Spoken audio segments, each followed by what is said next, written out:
Hello dear students, welcome back on the channel. Today we will learn about acid and bases. तो देखो इसमें मैंने सारे points लिए हैं एसिड के बारे में जो हम 6 to 8 में पढ़ते हैं वो भी, और 9 to 10th में जो न्यू कॉन्सेप्ट हमारे साथ ऐड हो जाता है एसिड एंड बेसिस में वो भी, दोनों के बारे में मैं आपको बताऊंगी। एसिड जो हम अपनी 6 to 8 क्लास में पढ़ते हैं इंट्रोडक्शन में कि एसिड क्या होते हैं, सॉर इन टेस्ट, यानी कि खट्टे होते हैं। जो भी चीज़ें खट्टी होती हैं क्या जनरली वो कैसी होती हैं, एसिडिक इन नेचर होती हैं। Acids can change blue litmus paper into red. Acid के अंदर ये प्रॉपर्टी होती है कि वो ब्लू लिटमस पेपर को रेड कलर में चेंज कर देते हैं।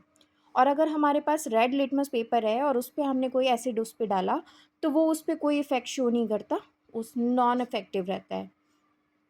ऐसे ही अगर मैं बेसिस की बात करूं तो जो इंट्रोडक्शन में हमें बेसिस के बारे में बताया जाता है कि bases are bitter in taste. जो भी चीज़ें टेस्ट में कड़वी होती हैं जनरली वो कैसी होती हैं, बेसिक होती हैं। Base can change red litmus paper into blue colour. जो बेसिस होते हैं वो रेड लिटमस पेपर को ब्लू कलर में चेंज कर देते हैं। और हमारे पास अगर ब्लू लिटमस पेपर है और उसके अंदर हमने कोई बेस डाला तो उस पर वो कोई भी इफेक्ट शो नहीं करते। अब जो न्यू कॉन्सेप्ट हमारे पास इंट्रोड्यूस होता है क्लास 10th में वो है एसिड से रिलेटेड कि acids produce H positive ion in their aqueous solution. यानी कि जब हम किसी भी चीज़ को जो सॉर है टेस्ट में, जो ब्लू लिटमस पेपर को रेड में कन्वर्ट कर रहा है, ऐसे किसी सॉल्यूशन को अगर वाटर में हम ऐड कर रहे हैं और वो हमें H पॉजिटिव आयंस प्रोड्यूस करके दे रहा है, यानी कि हाइड्रोजन आयंस डिसोसिएट कर रहा है, तो वो क्या होगा, सॉल्यूशन हमारा एसिडिक हो जाएगा। उसको हम क्या बोलेंगे, एसिड है वो। जैसे कि एग्जांपल हो गया HCl, H2SO4 और H2CO3। H2CO3 यानी कि कार्बोनिक एसिड, H2SO4 यानी कि सल्फ्यूरिक एसिड एंड HCl मतलब हाइड्रोक्लोरिक एसिड। सिमिलरली अगर बेसिस की बात करें तो बेसिस में जो नया कॉन्सेप्ट हमारे पास इंट्रोड्यूस होता है वो होता है कि ऐसे सॉल्यूशंस जो टेस्ट में क्या है, बिटर हैं, जो रेड लिटमस पेपर को ब्लू में चेंज कर रहे हैं, अगर हम उनको एक्वा सॉल्यूशन में उनका एक्वा सॉल्यूशन बना रहे हैं, उनको वाटर में ऐड कर रहे हैं, तो वो हमको OH नेगेटिव आयन प्रोड्यूस करके दें, यानी कि हाइड्रोक्साइड आयन को डिसोसिएट करें।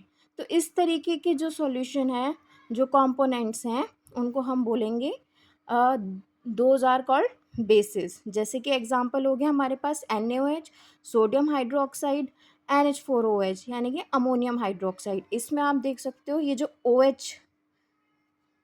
OH वाला पार्ट है ये वाटर में ऐड, जब हम इसको ऐड करेंगे तो ये डिसोसिएट हो जाएगा सोडियम आयन में और हाइड्रोक्साइड आयन में। इसी तरीके से जब हम इसमें वाटर को ऐड करेंगे, अमोनियम हाइड्रोक्साइड को, तो ये भी हमें क्या देगा, OH नेगेटिव आयन प्रोड्यूस करके देगा। Similarly when we add HCl in water they produces hydrogen ion and chlorine ion into water.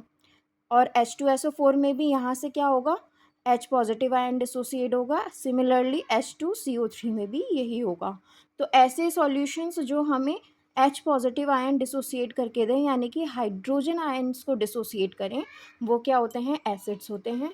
और वो कंपोनेंट्स या वो कंपाउंड्स जो वाटर में ऐड होने के बाद हाइड्रोक्साइड आयन को डिसोसिएट करें, उनको हम क्या बोलेंगे, बेसिस बोलेंगे। आई होप आपको ये वीडियो समझ में आई होगी। Thank you for watching.